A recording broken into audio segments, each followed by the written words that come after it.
I've heard so many people go, oh, Shin Megami Tensei 5, is that some Persona thing?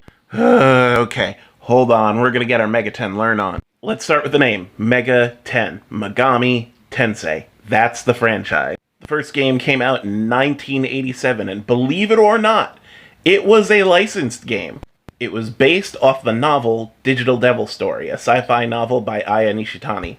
It was a first-person RPG where a bunch of humans recruited demons and fought God. You kind of get the idea.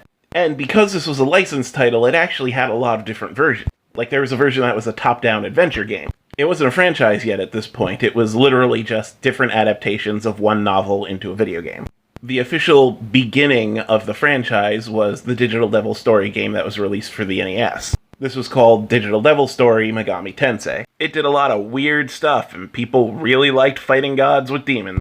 So of course, they were like, why not make another one? Well, there isn't another book, so what are we gonna do? Just make up the story.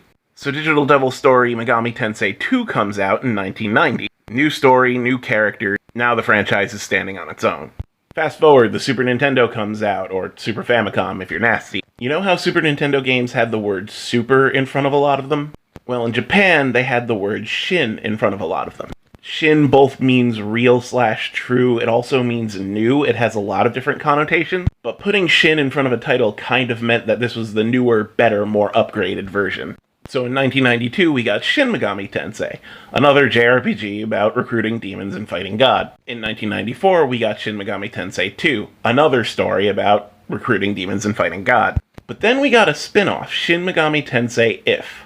It was a story about recruiting demons and fighting gods, but it also took place in a high school. And this made the developers think, what if we took the whole recruit demons and fight God thing and put it in different settings? So you'd have the mainline Shin Megami Tensei series, and then you'd have Shin Megami spin-offs. So the high school concept from Shin Megami Tensei If was reworked into its own spin-off franchise. You know that franchise as Persona. The first Persona game came out in 1996. It would later spin off other self-contained franchises like Devil Summoner and Digital Devil Saga. And the through line for most of these were keeping the skill names and stuff constant and summoning demons and fighting God. But the Shin Megami Tensei series continued despite the spin-offs. In 2003, Nocturne came out, and it got a big boost of popularity because it featured Dante from Devil May Cry. Shin Megami Tensei 4 eventually came out for the DS, but there are other semi-spin-offs like Shin Megami Tensei Imagine and Shin Megami Tensei Strange Journey, which count as mainline titles.